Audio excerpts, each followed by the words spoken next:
빌립보서 2장 9절 이러므로 하나님이 그를 지극히 높여 모든 이름 위에 뛰어난 이름을 주사 하늘에 있는 자들과 땅에 있는 자들과 땅 아래 있는 자들로 모든 무릎을 예수의 이름에 꿇게 하시고 모든 입으로 예수 그리스도를 주라 시인하여 하나님 아버지께 영광을 돌리게 하셨느니라. 오늘 삼위일체에 대한 증명입니다. 2절 그 일체의 삼위의 증명 뭐 이렇게 제목을 적어놨어요.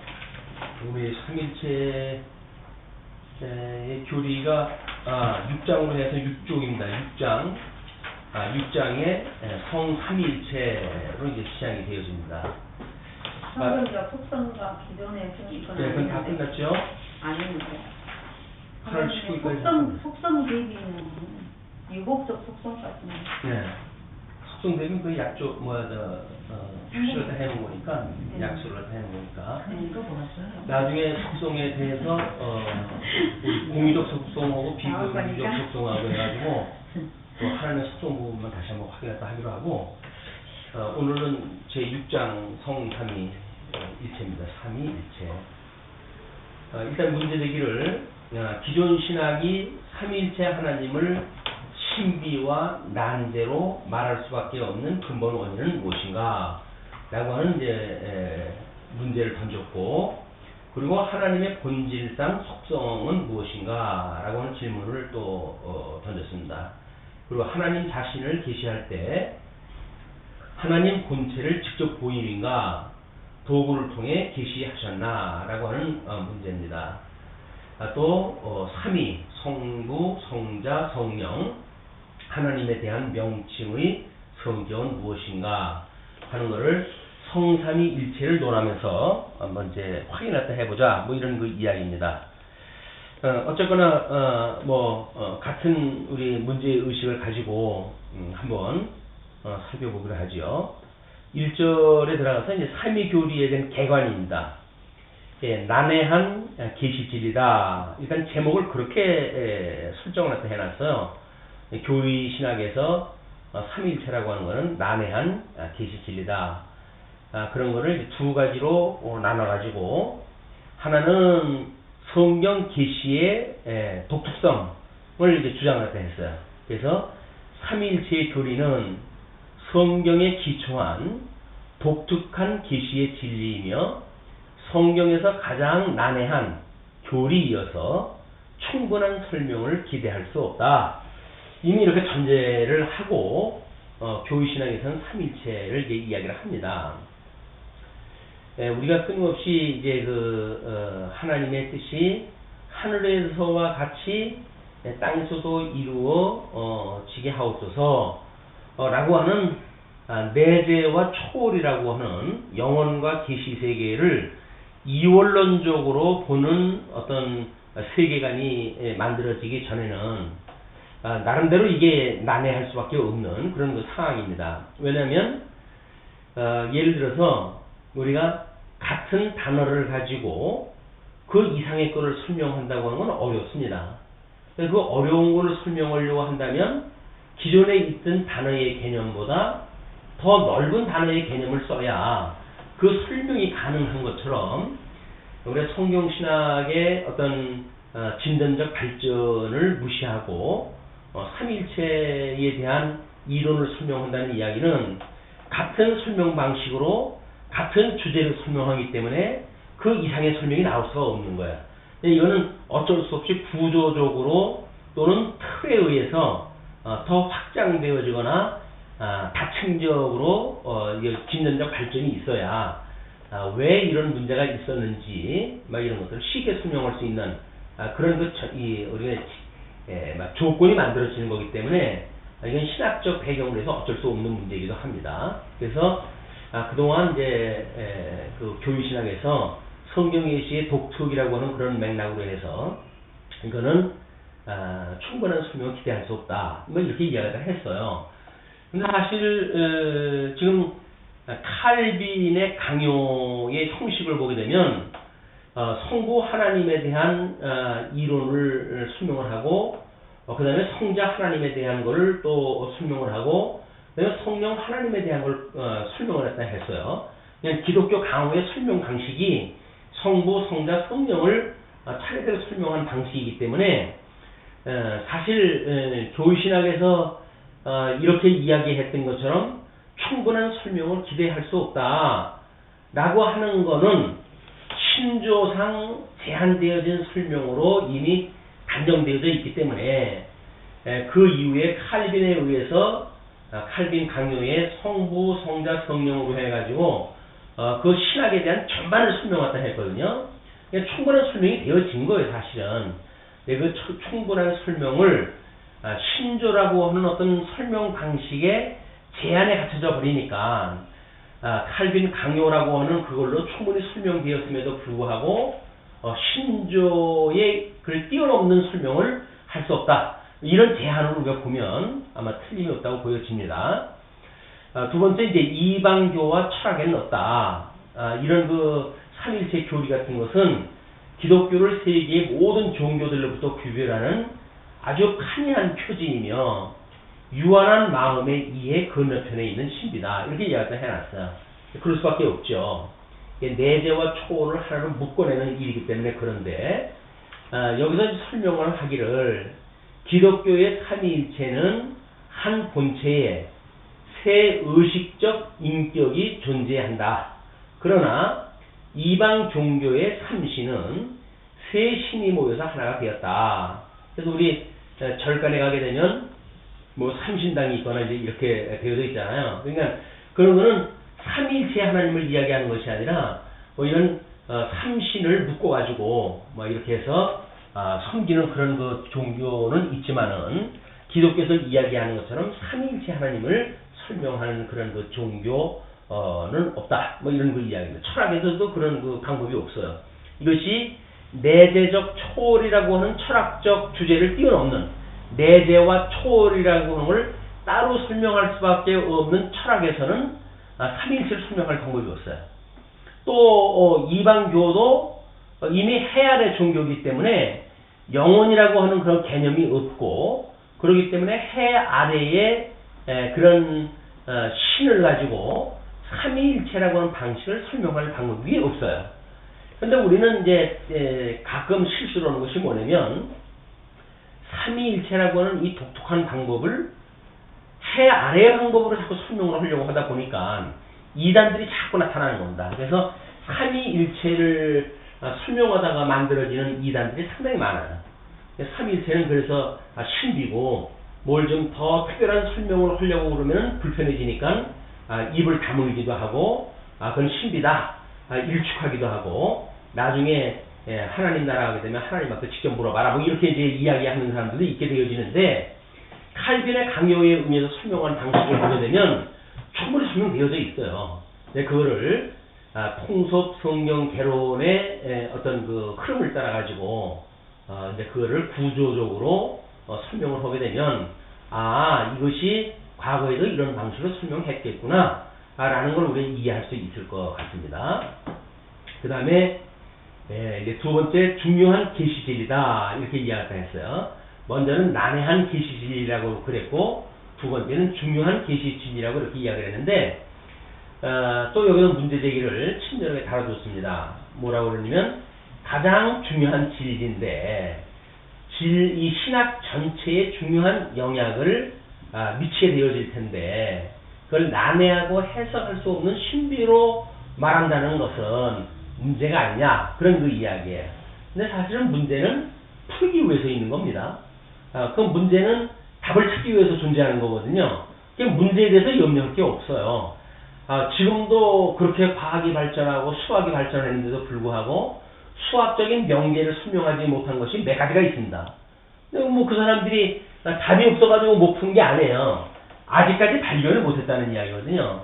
그러면 해 아래 수학의 이 세계에서도 항상 그런 일이 있는데 이 신학이라고는 광활한 또 영혼과 내재를 넘나드는 이런 그 신학의 체계를 가지고 모든 것이 다 설명이 됐었다 이렇게 하는 것도 오류고 오히려 학문을 연구하는 입장에서 난해하다, 잘 설명할 수 없다 라고 하는 것이 솔직한 표현 방법이에요.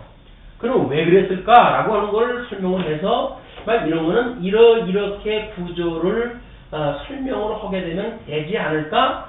라고 하는 과거의 어떤 그런 신학에 대한 거를 더 긍정적으로 설명하고자 하는 것이 진전적 발전을 꾀하는 학문적 자세지. 그 사람들은 이것도 모르는 그런 그 분들이다.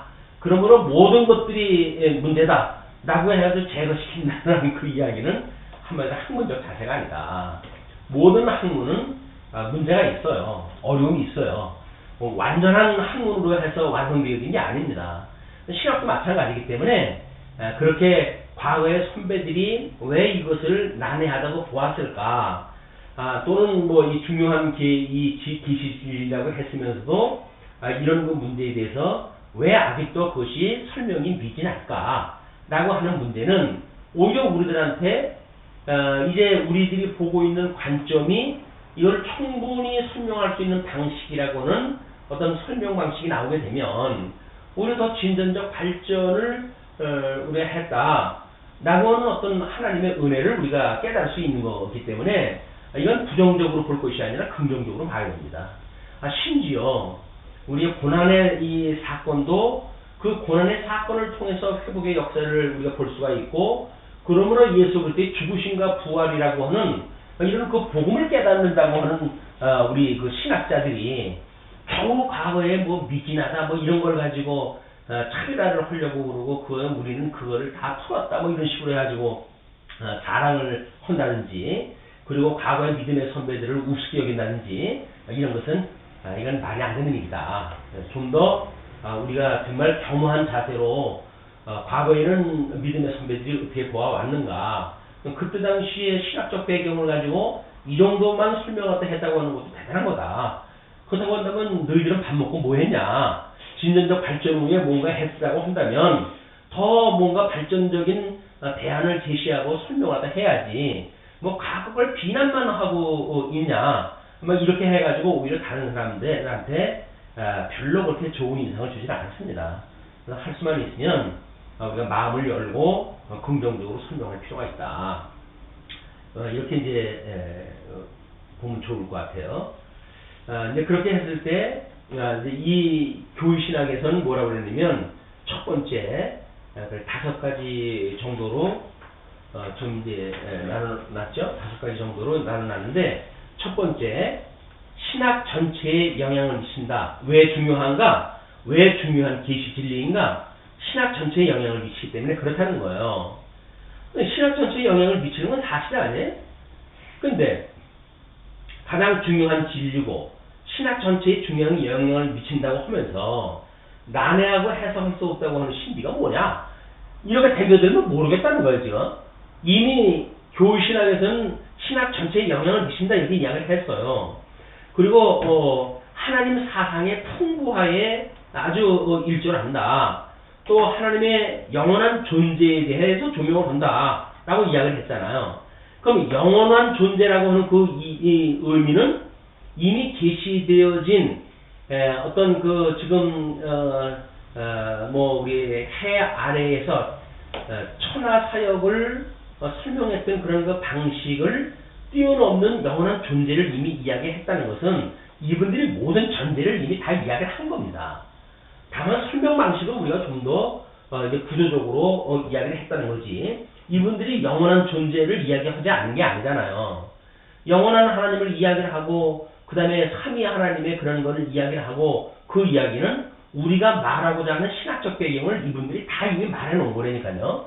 다만 그걸 꿰지를 못해가지고 그렇게 되어진 거기 때문에 너무 그 선배들을 우습게 여기는 자세는 별로 우리가 바람직하지 않다. 이건 그대로 받습니다. 선배들을 우습게 여기게 되면 후배들한테 그대로 받아요. 그렇기 때문에 할 수만 있으면 선배들을 우대하고 존경하고 이렇게 했을 때 아마 또 우리들도 그 신학의 후배들이 참 이렇게 좋은 발전적 어떤 그 발전을 띄워왔다 뭐 이런 걸로 해가지고 존중하고 이걸 갖다 배우지, 선배를 갖다 우습게 여기는 막 이런 거는 그걸 그대로 돌려봤기 때문에 이 사람들은 결국은 그런 그 화를 입을 수밖에 없도록 구조가 그렇게 되어져 있어요. 이게 생명의 원리이기 때문에 어떤 생명의 원리가 뭘 죽이고자 한다고 한다면 이건 생명의 원리를 벗어난 신학입니다. 그거는 매우 위험하다. 이단적 사상이라든지 이런 것들도 그런 것 때문에 이제 이 문제가 만들어지고 그러는데 상당히 우리가 이 겸허한 자세로 접근할 필요가 있는데 일단 그 신학 전체에 영향을 미친다는 건 이렇게 설명을 했어요. 복음의 목적은 사람으로 하여금 하나님과 그 자신을 바로 알고 구원의 길을 바로 찾게 함에 있다. 이렇게 이야기를 했어요. 근데 신학의 전체 영향을 미치니까 구원사적인 입장에서 봤을 때 구원 전체에 영향을 미치는 일이라고 본 거 아니겠어요? 당연한 일이죠. 그분들한테는. 근데 여기서 문제를 이렇게 제기했어요. 삼위일체 하나님은 알 수 없는 신비라고 하고 하나님은 바로 알아야 한다고 한다. 뭔 말이냐? 뭐 그런 거 이야기예요. 뭔 말은 무슨 말이에요? 삼위일체 하나님은 바로 알 수 없는 신비로운 그런 그 교리라는 이야기고 그러나 하나님은 바로 알아야 된다고 하는 이야기인데 뭐 들리는 이야기 했나요? 다만 그걸 두 개는 묶어내가지고 무엇을 찾아내려고 하니까 문제지. 문제가 아무것도 없어요. 그러니까 문제를 위한 문제제기일 뿐이다. 이렇게 일축을 하고 다음 문제로 넘어갑니다. 하나님 사상의 풍부화, 유일신론이 인생 마음을 영구히 이렇게 점령하기 위하여 삼위일체의 풍부화가 필요하다. 뭐 이렇게 이야기를 했어요. 그런데 이제 그거는 문제제기가 아니라 설명을 이렇게 했습니다. 단순한 하나님보다는 삼위일체 하나님이라고 하면 더 굉장하지 않느냐. 즉 인간의 인식 밖에 있는 분이셔야지 인식 안에 들어오는 분이면 너무 초라하지 않느냐 라고 하는 맥락으로 하나님 사상의 풍부화를 이야기했다는 거예요. 물론 설명 방식에 그런 뉘앙스가 있어요. 근데 이렇게 비웃을 만큼의 이야기가 아닙니다. 그분들은 최선의 친절을 다해가지고 설명을 그렇게 했던 거예요. 왜냐면 이제 우리 성령께서 진리 인식의 주관자가 되기 때문에 이때까지 만약에 진리 인식의 주관자께서 구원사 중심으로 신학을 볼 수밖에 없는 한계에 머물게 했다고 한다면 이분들은 최선을 다해서 본 거겠죠. 그럼에도 불구하고 우리 인생 마음을 영구히 점령하는 것이 여호와 하나님을 우리 믿는 그런 그 신앙의 체이기 때문에 삼위일체의 풍부화가 필요하다 이렇게 본 거예요. 그래서 에베소서 이야기했던 것처럼 성부 하나님의 예정, 성자 하나님의 구속, 성령 하나님의 인치심, 그게 주님의 몸된 교회의 설립 원리라고 해서 설명되어졌잖아요. 그냥 이미 성경 처처에서 삼위일체를 설명하고 있기 때문에 그게 더 풍성하게 설명하다 한다는 이야기입니다. 틀린 이야기가 아니에요. 그런데 이제 그 원리를 이제 인식론이라고 이런 걸로 설명을 했으니까 그때까지는 진리 이거 인식의 주관자가 성령인데 우리 근대까지는 성경 신학의 발전도 없었고 성경 신학이라고 하는 이름조차도 사실은 19세기에 등장을 했기 때문에 그 이전에 교회 신학적으로 해가지고 이렇게 통일되거나 이 어떤 논리적으로 성경을 한 권의 성경으로 봐야 된다고 하는 개념 자체가 없었어요. 그런 그 분들은 시대적인 한계거든. 그거를 비아냥거린다든지 하는 그거는 마치 우리 이제 대한민국 사람이 우리 이제 동남아 사람들이 우리나라 들어왔어요. 그럼 그 사람의 문화가 우리하고 달라요. 그 볶음밥을 먹을 때 오른손으로 이제 그걸 쥐어가지고 먹는다든지 그건 문화의 차이인 거예요. 그걸 미개하다든지 이런 차원으로 보면 안 되는 거거든요. 그것이 문화 상대주의라고 하는 아주 세상에 그래도 좀 인격이 있다고 하는 사람들은 상당히 경멸하는 그런 그 자세입니다. 어떻게 그 문화라고 하는 것이 절대적인 것이 있기 때문에 그쪽 문화가 다일 수가 있겠어요. 아직도 그런 문화를 존중할 때 해야 될 그런 상대적 개념이기 때문에 이걸 절대적 차원으로 이제 이해하면 안 된다.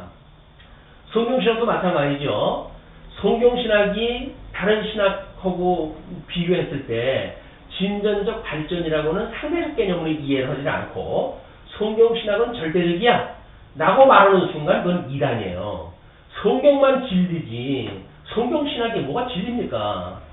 그러니까는 뭐 예배 시간에 성경 강론집을 읽어야 된다는 동 그것이 진리라는 동 이런 그 논리가 나온단 말이에요. 이건 무서운 일이에요. 이거는 성경 이외의 걸 진리화하는 거는 상당히 무서운 일이다.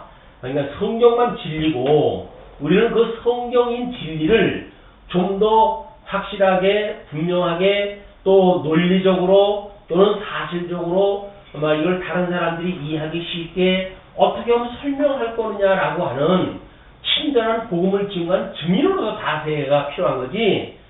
그거를 이 졸부처럼 행세하는 이런 걸로 해서는 안 된다. 그래서 자꾸 우리가 이제 신학을 할 때마다 지금 이 신론에 들어가지고 비판적으로 해가지고 자꾸 이제 이야기하는 거는 막 지금 그런 그 조짐이 있기 때문에 그래요. 뭐 광주 뭐 장로님이 뭐 신학 소장이라는 거 이걸 해가지고 뭐 이게 진리다 뭐 이렇게 해가지고 이야기를 하는데 아는 사람이 말하는 것도 무서운데 모르는 사람이 말하면 더 무서워집니다. 이제 무식한 게 이게 이제 뭐 힘이라고 더 힘들어져요. 그렇기 때문에 철저하게 연구하신 분들이 모를까 뭐 장로님들이 그냥 들리는 얘기 들어가지고 연구소를 차려놓고 뭐 그것도 교회 돈 가지고 자기가 왜 소장 노릇을 하다 하고 그래요. 그러면서 이제 뭐 성경신학의 진리다 이렇게 이제 이야기를 해버리게 되면 지금은 초니까 사람들이 모르죠. 그러나 이 이야기가 바깥으로 쭉 이제 퍼져나가고 해보십시오. 당장 뭐 이제 이단 시비 걸리고 그러죠. 성경 위에 거 진리라고 말하면 안 되는 거예요. 성경만 진리인 거예요. 다만 성경 신학이라고 하는 거는 진리인 성경을 나름대로 더 어떻게 우리가 이렇게 참 지금 논리적으로 통일성 있게 설명하다 하는가라고 하는 수단이다. 성경을 설명하는 수단이어야 되지 성경 신학이 목적이 돼가지고는 안 되는 거예요. 성경만이 우리들한테 생명을 주는 진리의 말씀이다. 이렇게 봐야 되는 겁니다. 물론 신학의 목적은 있죠. 그 신학의 목적이 성경의 목적은 아닌 거예요. 성경은 하나님이 계시에 있는 건데 그런 걸 오해를 하게 되면 잘못되어진 비판을 하게 되고 문제제기를 하고 엉뚱한 거 가지고 이제 하다가 진짜로 얻어맞으면 큰 상처를 입게 돼요. 그 다음에 이제 세 번째 거는 하나님의 영원한 존재의 조명이다 이렇게 이야기를 했어요. 그래서 유한 세계의 창조 이전에 영원에 존재하시는 하나님을 합리하게 사고할 유일한 양식이다. 이게 우리가 말하는 설명 방식이라니까요. 그러니까 이분들이 다 말해놓은 거예요. 다만 그걸 이제 우리가 이제 어떤 성경의 논리를 이런 방식으로 설명을 했기 때문에 그렇지 없는 데서 만들어진 게 아니다. 다 믿음의 선배들이 만들어진 터 위에 세워진 그런 거고 진전적으로 발전해왔을 뿐이다. 이렇게 이해가 해야 됩니다. 다음에 이제 하나님 중심의 신학을 구성한다. 하나님 각 위에게 충분한 신성을 돌림으로 진정한 하나님 중심의 신학 체계를 구축할 수가 있다. 뭐 이렇게 이야기를 했어요. 그리고 중요한 계시질이다 이렇게 이야기를 했어요. 뭐라고 그랬죠? 또 뭐 문제제기를 또 했어요. 앞에서는 구원 중심 신학이라고 하고 또 하나님 중심 신학이라고 한다. 그럼 구원의 신학, 이 구원 중심하고 하나님 중심하고 다른 건가요?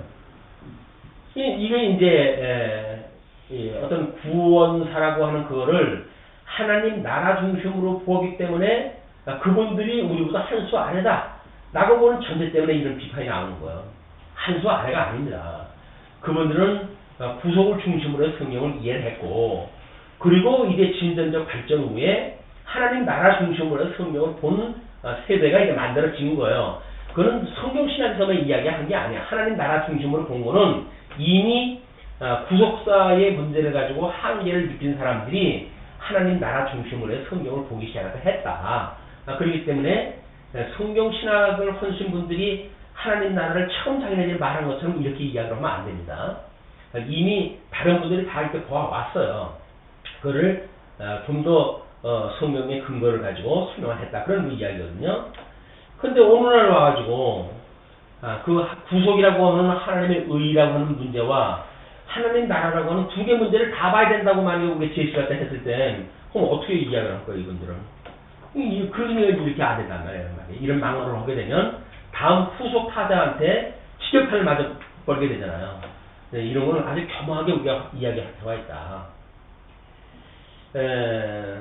왜냐면 지금 앞에서 구원 중심 신학이라고 그랬잖아요. 구원 중심이라고 하는 거는 하나님이 무슨 일을 갖다 해 가시는가에 대한 하나님 사역에 대한 이야기고, 그 다음에 하나님 중심이라고 하는 거는 계시 중심자이신 하나님 중심이라고 하는 이야기이기 때문에 문제 제기가 되지 않는 내용입니다, 이게.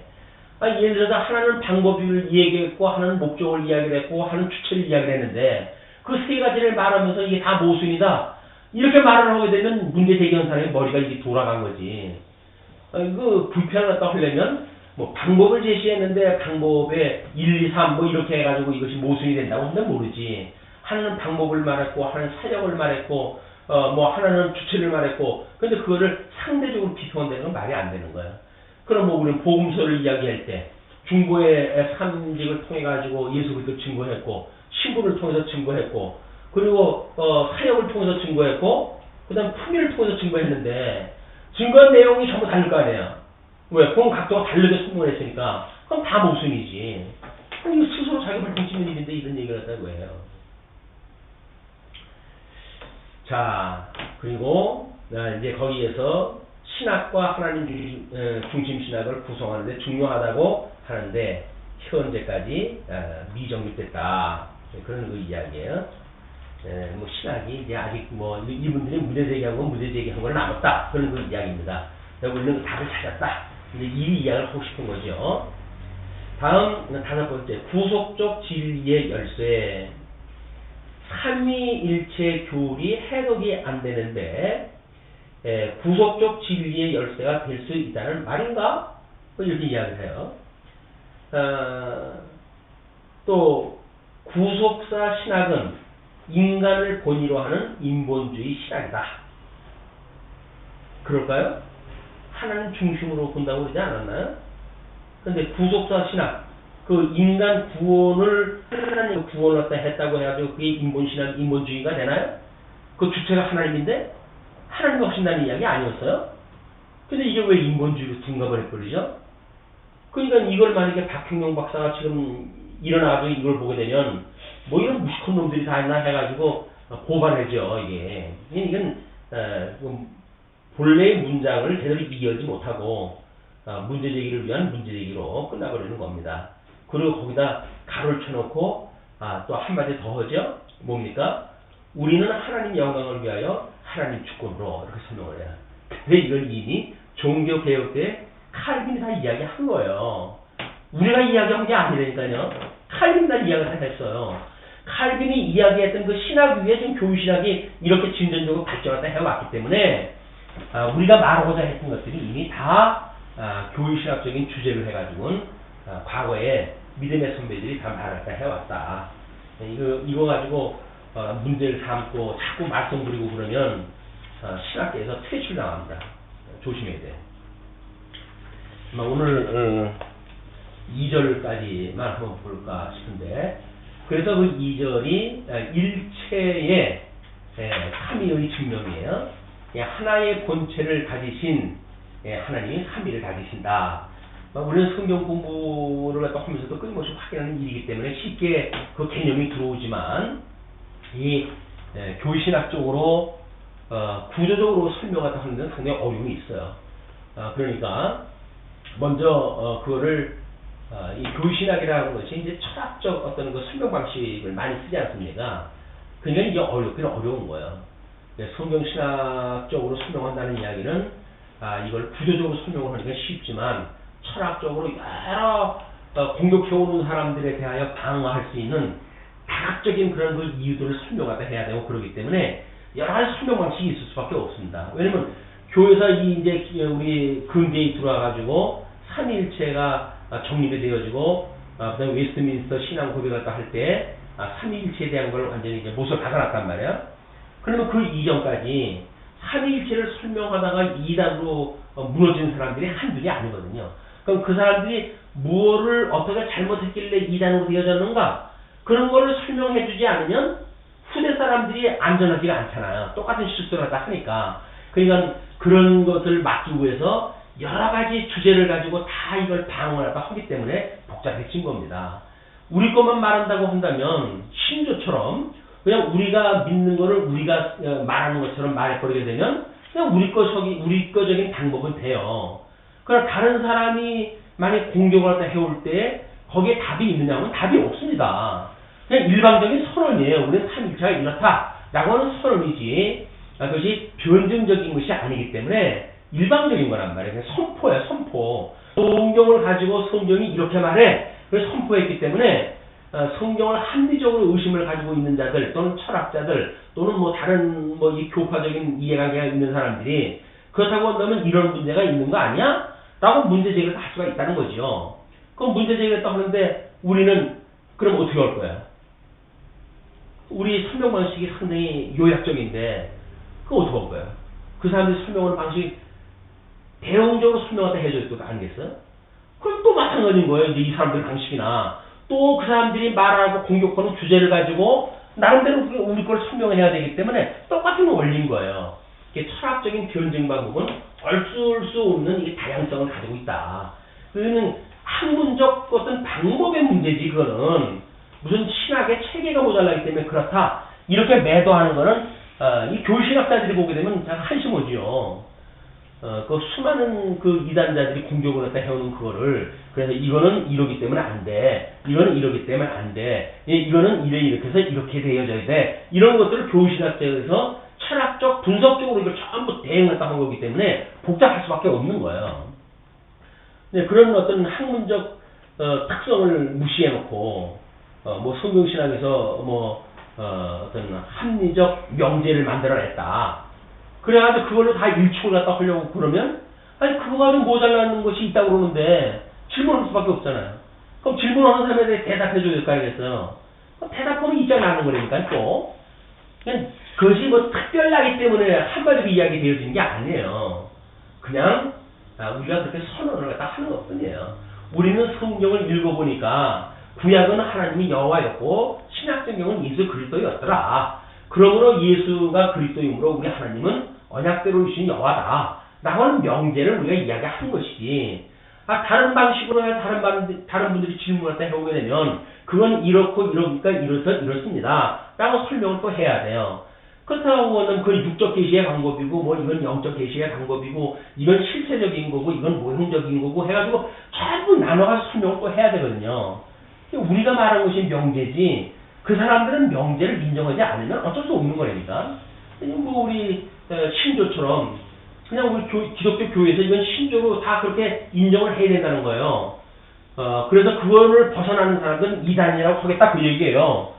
그러면 만약에 뭐 신조를 갖다가 부정하려고 한다면 믿지 가버리든지 그 안에서 있으려고 한다면 어떻게든지 그 신조를 지키려고 하든지 아니면 그 신조가 의미하는 것이 뭔지 확대되어진 의미를 연구하는지 이렇게 해야 그 안에 어떤 같은 믿는 것과 아는 것이 하나 되어진 사람이 하나의 이름으로 같이 있다. 이런 교회로서의 의미가 있는 거지. 자꾸 이렇게 분파를 갖다 하고 잘라내고 이렇게 되어지면 그렇다고 해서 이게 무슨 뭐 완전해서 그러냐? 아니라니까요. 모든 학문의 초기는 그 재창자에 의해서 명제가 제시가 돼요. 그렇잖아요? 칼빈도 전부 명제를 제기를 했잖아요. 그러면 그걸 가지고 이제 또 뭐 우리는 이제 기독교 강요를 또 비판을 해가지고 이거 책 쓰고 있는데 그러잖아요. 그러면 그걸 써가지고 우리는 그걸 만약 책을 냈어. 그러면 그 다음에 사람이 그걸 보고 이건 잘 돼 있기 때문에 이 이상 손대면 안 되겠네요. 라고 해서 그냥 내버려둘까요? 안 그래요. 야, 뭐 있다고 설명을 했냐. 원어에는 이렇게 되어져 있는데 무식하게 뭐 이렇게 했냐. 해가지고 수없이 또 난도질을 당하는 거라니까. 그냥 그거 가지고 시비를 하면 안 돼요. 신학적인 연구의 자세, 방법 이런 거는 어쩔 수 없는 거기 때문에 그렇게 되어지는 겁니다. 그래서 우리가 합리적인 어떤 그 질문을 한다든지 하는 것도 원천 봉쇄를 갖다 하고 그러면 안 되는 거예요. 그냥 마음을 열어놓고 받아들일 이유가 있다. 다만 이제 우리는 이게 선포를 갖다 해야 되고 뭐 이렇게 돼야 되는데 끊임없이 질문을 갖다 해오고 시비를 걸려고 하는 사람들이 있으면 그 사람들하고 시간을 낭비할 시간이 없으니까 우리들은 그냥 이렇게 할 테니까 당신은 그렇게 믿고 마세요. 라고 해서 대화를 끊는 방법은 모르지. 그건 어쩔 수가 없지. 그러나 그거를 답을 갖다가 가지고 있다고 해가지고 모든 사람들을 다 충족시킬 수 있지 않습니다. 왜?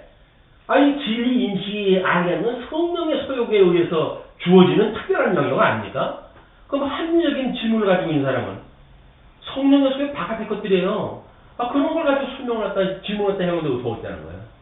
또 우리 것이 완벽하지가 않기 때문에 같은 성령의 그런 어떤 인도를 받는 분이 질문을 해올 수가 있잖아요. 어쩔 수 없는 거니까. 이거는 완전하기 때문에 질문이 없는 학문이 아니라 그때까지 자기네들이 일방적으로 선언을 했기 때문에 그걸 추정하는 사람들은 문제되기가 없었던 것 뿐이에요. 그러나 시간이 가면 또 다른 사람들이 그걸 보고 연구하고 이렇게 하다 보게 되면 또 문제되게 되어지고 그래서 진일보되어진 자기네들의 주장을 피게 되어진다. 그것이 진전적 발전을 갖다 해오게 하시는 하나님의 특별한 사역이란 말이에요. 그렇게 해야 이제 어떤 성경신학이 발전하지. 더 이상 내가 쓴 거 이상 얘기하면 안 돼. 이렇게 말하는 거는 아주 무식한 방법이에요. 성경 이외에는 어떤 것도 그렇게 할 수가 없는 겁니다. 자, 그러면 이제 첫 번째 인격성과 복수성에 대한 걸 이야기해요. 자, 인격성의 필연. 이제 그 인격성과 복수성이니까 두 가지를 설명하다 해야 되겠죠.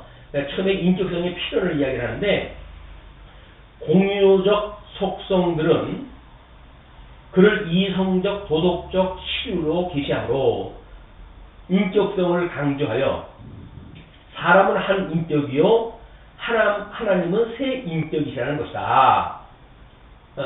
우리가 이제 그동안 이제 비판적으로 이렇게 해왔고, 그 다음에 나름대로 성경 공부를 통해 가지고 확인했고, 이렇게 해봤을 때 이 문제가 그렇게 문제가 되어지는 문제였나요? 이분들이 한번 문제를 볼까요? 지정의가 있으므로 인격성이라고 하지만 인간 인격하고 하나님의 신격은 다르며 삼위는 인격이 아니라 신격이다. 아니면 직위 또는 위치이다. 아니 이분들은 지금 그 인격이라고 하는 삼위 하나님의 인격성을 이야기하겠다는 거거든요. 근데 자기네들이 정의를 갖다 신격이라고 이야기했기 때문에 신격이라고 말해야 된다. 또는 격위로 말해야 된다. 직위로 말해야 된다. 이렇게 하는 건 일방적이 아닌가요? 이분들은 그냥 하나님의 그런 공의적 속성 때문에 인격적인 설명을 하겠다는 거예요. 근데 그건 왜 시비를 걸어요? 왜 그럴까요? 왜냐면 성경신학에서는 공의적 속성을 인정하지 않거든요. 그냥 하나님한테는 이런 속성을 이야기를 하면 안 된다는 거예요. 이제 이게 논리가. 공의적 속성이 없다고 이야기하니까 그렇지. 그러나 공의적 속성, 임마누엘 하나님께서 왜 이 인격적 속성이 없고 공의적 속성이 없어요? 그렇다고 한다면 이분의 논리가 잘못되어진 거지. 그런 그 문제를 우리가 그냥 그동안 배워왔던 걸로 보니까 거슬리지 않잖아요. 공의적 속성들은 그를 이성적, 도덕적 신유로 계수함으로 이것이 삼위 하나님이 이제 계시되어진 하나님이란 말이야. 그냥 인격성을 강조하잖아요. 그러니까 사람은 한 인격이지만 하나님은 세 인격이시라는 것이다. 라고 인격성의 필연을 이야기를 했단 말이에요. 왜?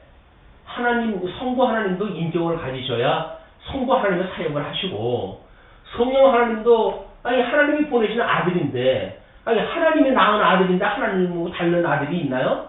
그게 인격을 이야기를 해야 되고, 또 하나님과 우리 예수님이 보내신 성령님도 한 인격으로 설명하다 해야 되는 건 당연한 이야기 아니에요?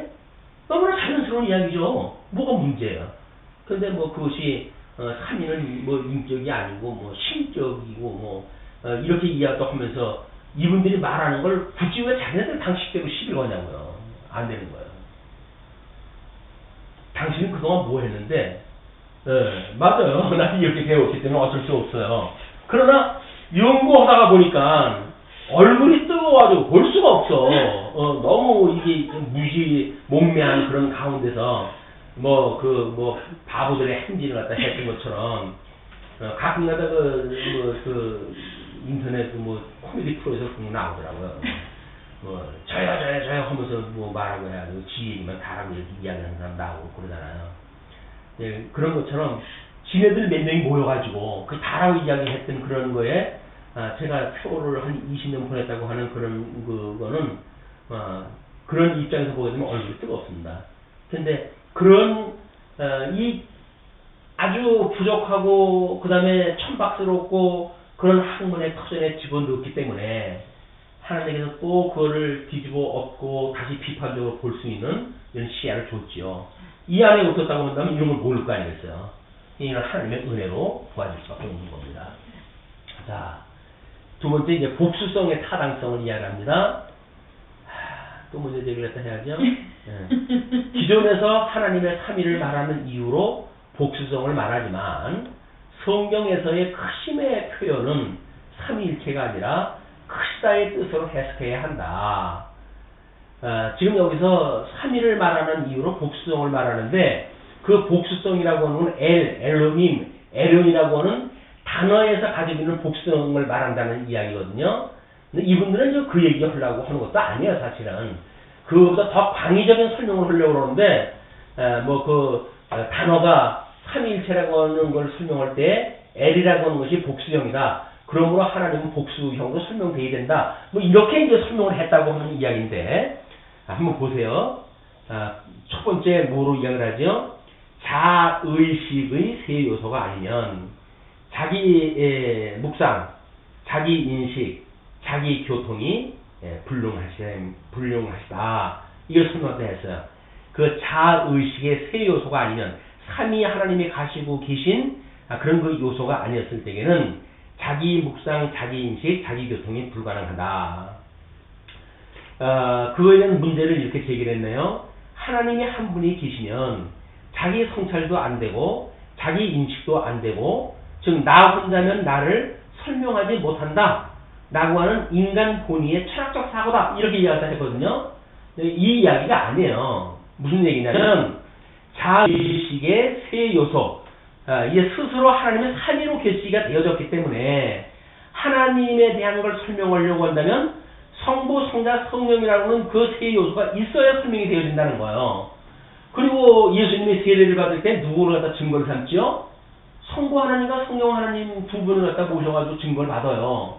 그래서 성령 우리 세례를 갖다 받을 때 하나님께서 이는 내 아들이라 그렇게 하시고 그 위에 성령 하나님이 비둘기같이 내려오심으로 해가지고 성부 하나님과 성자 하나님께서 이분이 하나님의 아들인 걸 증거되지 않습니까? 그렇기 때문에 그게 지금 그걸 이야기를 하는 거지. 무슨 하나님을 알 수가 없기 때문에 한 분이면 모른단 말이냐. 이렇게 비아냥거리는 문제가 안 되니까요. 두 번째가 인격은 다른 인격과의 접촉을 요한다.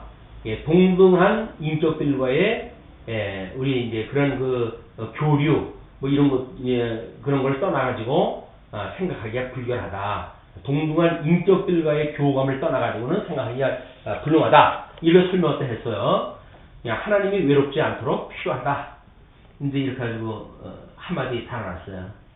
하나님이 자충족하시는 분인데 외로워서 일을 했다 하신다는 거예요?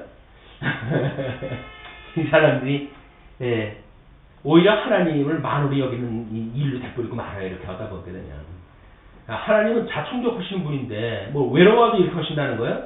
자기 계시의 방식을 이렇게 하시겠다는 이야기였었지. 다만 이분들이 철학적 방법으로 설명을 했을 때 그런 요소가 가지고 있는 어떤 질문이 있었을 때에 그 답을 한 것이지 삼위일체의 본질의 문제가 아니다. 다음에 영원한 정막에 대한 인격적 우교의 필요 이렇게 이야기했어요. 하나님 안에 영원한 정막이 없게 하기 위한 인격적 우교의 필요다. 삼위일체 하나님이 그건 우리 요한계시록에서 보게 되면 우리 그 하나님 그 보좌 위에 보좌 옆에 이사장로가 있고 천군 천사가 있고 수많은 그 무리들이 있잖아요. 그런데 하나님이 외롭다고 해가지고 지금 삼위일체로 계시되어 있는 건 아니잖아 지금. 그런데 그 하나님 세 분이 함께 계시면 외롭지 않다. 고독을 묘하기 위해서 우정을 나눈다. 이렇게 이제 이야기한 거는 뭔가 좀 비아냥거리기 위한 아주 그 비소한 냉소주의적인 이런 비신사적인 요소가 있는 겁니다. 다음에 사랑의 복수성. 한 위만인 하나님에 있어서는 사랑이 열망뿐이다. 뭐 그분들이 말한 그 개념은 뭔지 알겠죠. 우리들의 이런 어떤 그 공유적 속성이라고 하는 맥락에서 예수님이 이 땅에 와가지고 우리를 구원하시고 하나의 지체를 이루어가지고 한 몸 신랑과 신부라고 하는 어떤 그런 교류를 만들고 그래서 예수님이 하나님 안에 있는 것처럼 우리 예수님이 하나님 안에 있고 우리는 예수님 안에 있고 나오는 일체를 지금 말하려고 하는 그런 그 이야기 아닙니까? 그렇기 때문에 그런 그 사랑의 열망뿐이다. 만약에 하나님 한 분만 있고 거기에 성자 하나님의 구속도 없고 성령 하나님의 인침도 없고 그 성도들의 뭐 예정받은 사람들 선택받은 사람들의 구원받은 사람들도 없고 그렇다고 한다면 이건 정말 하나님의 그냥 빈 공허한 뜰채에 지나지 않죠. 이 설명이 뭐 잘못되어진 거 아니에요. 그 설명을 제대로 애정 있게 보질 못했기 때문에 이런 그 문제가 나오는 겁니다. 혼자서는 사랑할 수 없으므로 세 분이 있어야 한다. 왜? 짝사랑하기 싫어서. 이게 코미디 프로에 나오는 그런 그 이야기가 참 조글다라는데 웃겨요. 그런 거 아닙니다. 다음 성경적 근거에 대해서 이렇게 해야죠. 구약 증거 하나님이 자기를 가리켜 복수 대명사로 말씀하신 것은 하나님 안에 있는 인격적 구별지시다. 이렇게 이야기를 했어요. 그런데 그 문제제기를 엘로힘을 모두 하나님들이라고 번역해야 한다. 우리가 각 객체를 말하는 것이 아니다. 만약에 그게 복수 대명사라고 한다면 하나님이라고 하지 말고 하나님들이라고 설명해야 된다. 그 이야기거든요. 근데 사실은 하나님이라고 하는 것이 엘롬이라고 하는 걸 번역하는 용어라고 한다면 거기에 그 개념에 포함되어 있는 거 아니에요? 그냥 이런 족을 다뤄놓을 이유가 없다니까요. 무식하게.